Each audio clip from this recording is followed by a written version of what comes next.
Jim Costa, Brad Tunney. Chip Chat on Moorock Radio 91.5. A lob down low, a lay-in for Bearden, and that's going to do it. 86-79, 7-point game with only 18 seconds remaining. It looks like Buffalo is going to be your Mid-American Conference Tournament champion. This team has come so far this season. You're looking at a team that had just won, I think, 3 conference games last year, came into this season with expectations that were low outside of Mount Pleasant. Tonight will sting. It'll sting for a while. What we talked about briefly in the locker room was that it's been since 2003 since Central Michigan's been in the postseason. There are a lot of teams before them that would love to be in the position to be able to play not only tonight on national television, but to be able to continue to play. But what we know is when we look back, we'll look back with good memories about the basketball season. But we're competitors and we want to win. So as of right now, it's not feeling too good. But when we look back on it, we'll be happy about what we accomplished. Again, we'll have good memories about the legacy we want to create here at Central Michigan. We're happy that we, gave the fans and the university something to support. We're blessed to have done that. But one thing we know is, our season's not over yet. We're going to play again next week somewhere, and we're going to go out and give it our all no matter what it is. I would be shocked if we wouldn't go into the NIT with great effort, great energy, and a great attitude. I think Chris Fowler's voice right there tells you the whole story, just the tone of his voice. Central Michigan falls in the MAC championship. Jim Costa, Brad Tunney here on Chip Chat. Their season not over. No NCAA tournament bid. The magical season, the number 1 team in the regular season, will not move on playing the NCAA tournament. Those brackets are out. CMU's not in any of them. But you'll find out at 8:30 where in the NIT the Chippewas are going to play. But you can hear it in Chris Fowler's voice.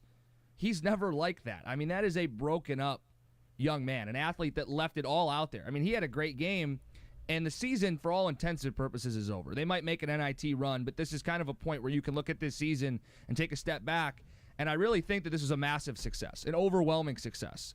And it's a somber moment when they lose that championship game the way they did, where I thought the defense really let them down in the second half, and their offense was just Chris Fowler. But I think overall, reflecting on the entire season, that was a massive success overall for this Chippewa program. I mean, this program has not been to the postseason since 2003, and now they're going back. They are guaranteed an NIT spot as the number 1 overall team in the MAC. Massive overall success for CMU. 13-win turnaround from last year. They haven't been above 500 in a decade. This was a huge step in the right direction for the program. I was just going to say the same thing. Aquino Davis said it. I mean, for them to be in a position to at least play in the postseason is an accomplishment by itself. And they are in position to do that. Winning the regular season and being the 1 seed in the Mid-American Conference gets you that automatic bid to the NIT. They're going to be playing in the NIT, and the selection show for that at 8:30 tonight on ESPNU. We'll give you that as soon as it's announced. We'll talk about it. We'll break down the matchup and see where these Chippewas are going to be moving forward.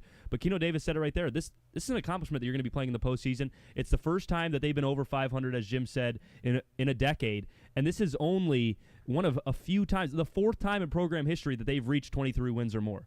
Only the 4th time. And if they get 1 win in the NIT, it'll be the 2nd most wins in school history. 24 wins. They've won 25 games one other time. This would be the 2nd most wins in program history.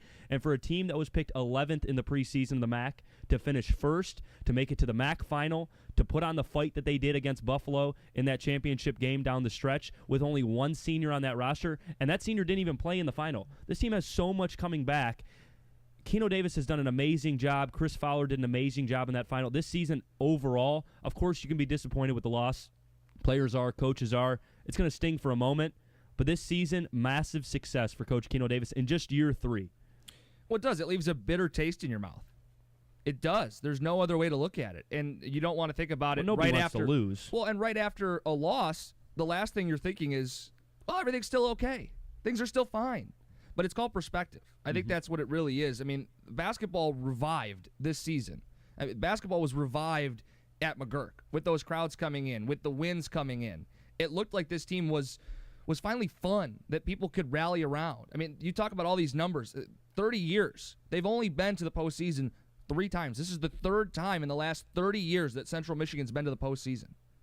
So, yeah, it's the NIT, and I think a lot of people listening are going to scoff and say, I don't care. I don't watch the NIT.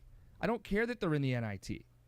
But it's postseason play, and you have to look at it from the perspective of a mid-major. That's what Central Michigan is. They're a mid-major. Their conference isn't getting 4 or 5 teams in the tournament. So if you're not number one, and they were the better team in the regular season, that's the other part of this. I think the regular season is really the ultimate test who's the better team. You play the entire season, 18 games, CMU, number one. You get in a postseason tournament, you play a team any given night. Buffalo's a really good team. They're not going anywhere. Oh, they are. But that's what it really came down to, was one game on one night. CMU was the better team this season, beat Buffalo the first 2 meetings. I think overall you feel really good about it. Well, I mean, we've talked all year about how much faster this team has progressed than what the expectation was. Keno thought it would be 4 years. We thought it was going to be 4 years. Before the year, we both said maybe they'll contend, maybe they'll beat somebody they shouldn't. Even after non-conference play, when they were 13-1, we both looked at each other and said, still don't know if they win the conference. Because you didn't know who they played. Right. And I think they answered all those questions when they go into Toledo and go into Buffalo and win those games in non-conference play.